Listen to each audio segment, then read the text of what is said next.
Hello, my MGTOW brothers, back again for another episode. And this one we're going to call Instrument to Institution. Now, this is going to be a foundational video that I'm going to use and refer back to in later episodes. So for all you that aren't interested in theory, you can either skip this one or maybe even bypass this one if you want, because there's going to be very little about MGTOW or women in this particular video. This is strictly to lay my arguments and my foundation for other videos. The reason that I'm doing this is to try to cut down on some of the time and length of my episodes. Instead of them going 20 to 25 to 30 minutes, I'm going to try to cut them down to about 15. And by separating out foundational material from the other videos, I think I can do this. So I'm going to attempt to use this as a model or a platform. So with that, we'll get into our material. In this section, we're going to be talking about social instruments. A social instrument is a social organization that is fulfilling effectively the purpose for which it arose. Every instrument consists of people organized in relationships to one another to satisfy a specific human need.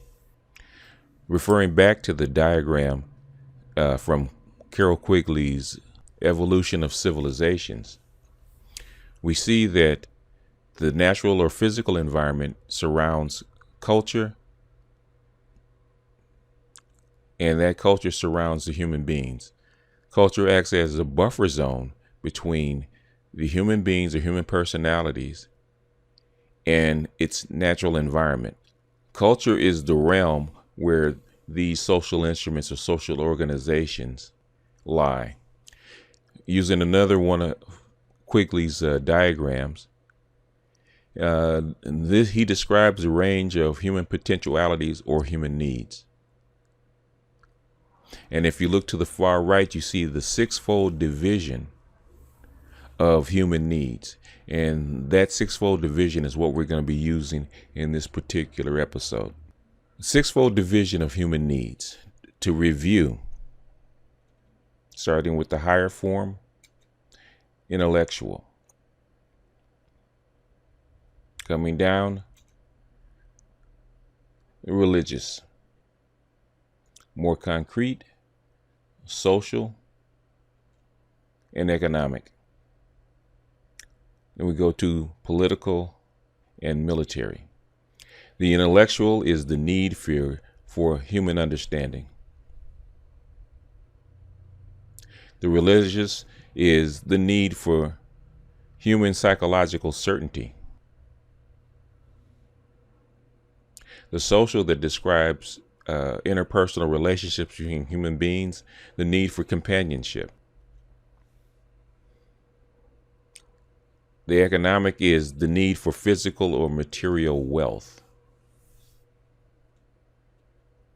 The political is the need to organize power. You have to, when you get a bunch of people, you have to organize people into effective groups.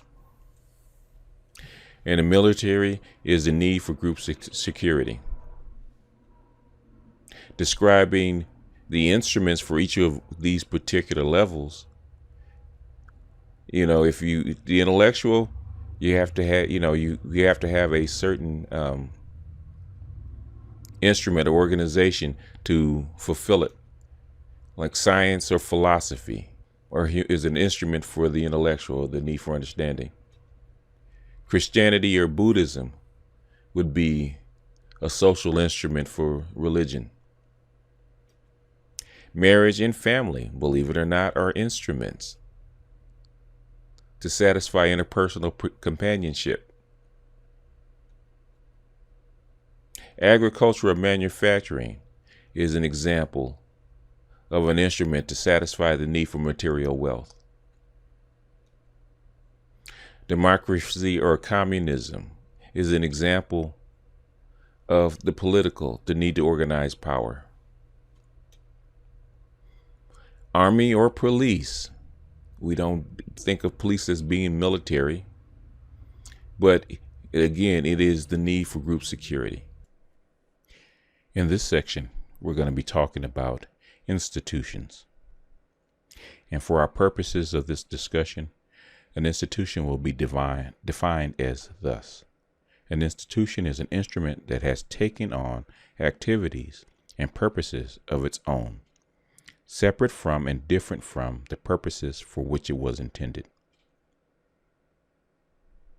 As a consequence, an institution achieves its original purposes with decreasing effectiveness. Every instrument consists of people organized in relationships to one another. As the instrument becomes an institution, these relationships become ends in themselves, to the detriment of the ends of the whole organization. Simply as everything in nature, once created, eventually the creation takes on a life of its own. It wants to live, it wants to continue for its own purposes. Moreover, another reason why every instrument becomes an institution, everyone in such an organization is only human and has human weaknesses and ambitions, or at least has their human proclivity to see things from an egocentric point of view. Thus, in every organization, persons begin to seek their own advancements or to act for their own advantages, seeking promotions, decorations, increases in pay, better or easier assignments. These begin to absorb more and more of the same time and energies of the members of an organization.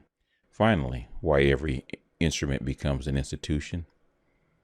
The social conditions surrounding any organization change in the course of time. When this happens, the organization must be changed to adapt itself to the changed condition, or it will function with decreased effectiveness. But the members of any organization generally resist such change. They have become vested interests. This process, which we call the institutionalization of instruments, is found in almost all social phenomena. For the institutionalization of social instruments is the most widespread of historical phenomena, and no observant person can fail to notice it. When instruments become institutions, as they all do, the organization achieves its function or purpose in society with decreasing effectiveness, and discontent with this performance begins to rise, especially among outsiders. These discontented suggest changes, which they call reforms. When these suggestions are not accepted or rejected by the established groups who control the criticized organization, conflicts and controversies begin. The discontented seeking to change the organization, while the vested interests seek to maintain their accustomed method of operation. While all good or all wrong is never entirely on one side in such controversies, discontent and controversy are unlikely to rise to any important level unless the organization is well institutionalized and considerably less effective than the society as a whole expects. Accordingly, when this degree of discontent is reached, the vested interest groups are generally tending to defend a relatively ineffective system, and the reformers are among many mistakes, generally advocating measures that would increase the organization's relative effectiveness in achieving its social purpose. The strain between the two groups engaged in a struggle such as this will be called the tension of development. From this tension and its ensuing controversy, there may emerge any one or combination among three possible outcomes: reform, circumvention, or reaction. In the first case, reform, the institution is reorganized and its methods of action change so that it becomes, relatively speaking, more of an instrument and achieves its purpose with sufficient facility to reduce tension to a social acceptable level. In the second case, circumvention, the institution is left with most of its privileges and vested interest intact, but its duties are taken away and assigned to a new instrument within the same society. And the third possible outcome, reaction. The vested interests triumph in the struggle, and the people of that society are doomed to an ineffective achievement of their needs on that level for an indefinite period. When an institution has been reformed or circumvented, there is once again an instrument on the level in question, and the purpose of that level is achieved with relative effectiveness. But once again, as always happens, the new instrument becomes an institution. Effectiveness decreases, the tension of development rises, and conflict appears. If the outcome of this conflict is either reform or circumvention, effectiveness increases and tension decreases. If the outcome is reaction, ineffectiveness becomes chronic and the tension remains high. Parliamentary government is a good example of reforming an institution. When a parliamentary government no longer serves the will or the direction that the populace wants it to go, that government is disbanded and elections are called for so that the parties can be reorganized or replaced so that the government closely or much closer reflects the will of the people. Reforms are instituted, policies are changed, cabinets are changed. So that is an example of how an institution is reformed rather than replaced. Now, circumvention is the second option. A good example of circumvention is how the English replaced the monarchy with a constitution. What they did is mostly strip most of the governing powers from the king or the monarch and replaced them or gave them to another instrument, which is the parliament and the prime minister. The king is reduced to mostly ceremonial activities. So even though he still has the king or queen still has the title and the king and queen still sits on the throne, all the needs or all the activities to fulfill the people's needs have been relegated or given to another entity. Now, an example of the third option, which is reaction, quickly gives an example of what happens when the people in the vested institution react and reject reforms. He gives an example of the agrarian system of ancient Rome. Now, the agrarian system of ancient Rome was an inefficient method of producing food, even in the respect of the existing technical knowledge. But to reform it would have involved the abolition of slavery and the division of large estates. The reformers who wanted to do this were assassinated by the daggers of the landlords, some even on the floor of the Senate itself. As a result, the economic needs of Rome could not be met, and the only way that Rome could survive was by use of the military and basically taking more and more land from conquered provinces. And in the end, the whole system fell because the military could no longer expand. A game called football was invented about 1870 to provide healthful physical exercise for the undergraduates on bright autumn afternoons. 70 years later, the undergraduates who needed exercise most were seated in the stands of a city baseball park on Friday night with their flask and their co-eds, while on the grass or mud below, the undergraduates who needed exercise least pushed each other about under the floodlights. The process by which football was almost imperceptibly transformed from an instrument for providing physical exercise to an institution acting as an obstacle to exercise for many students who loved the game and needed the exercise is as instructive an example of social development as changes in military tactics. The informal games of the 1860s and the early 1870s between groups from the same campus led little by little to challenges for the games with other institutions. This led to travel expenses, more formalized rules, nonpartisan officials, and uniforms. The increase in interest led to larger groups of spectators. What could be more natural than to pass a hat among these spectators to raise money for the players' expenses? Defeats led to desire for revenge and thus to stricter rules of team membership, practice, and training. All of this led gradually to more formalized coaching. This task rested at first with the captain and more experienced players, but as established intercollegiate rivalries began to grow, an experienced player of previous years, usually the last victorious captain, was asked to return from the outside world to coach intensively during the week before the big game. As other colleges adopted this pattern and several big games a year emerged, the demands on graduates to return to the campus for coaching duty became more than could be fulfilled. The obvious solution, a full-time paid coach, made it essential to have an established team income. Passing the hat among the spectators was replaced by sales of tickets at a fixed price.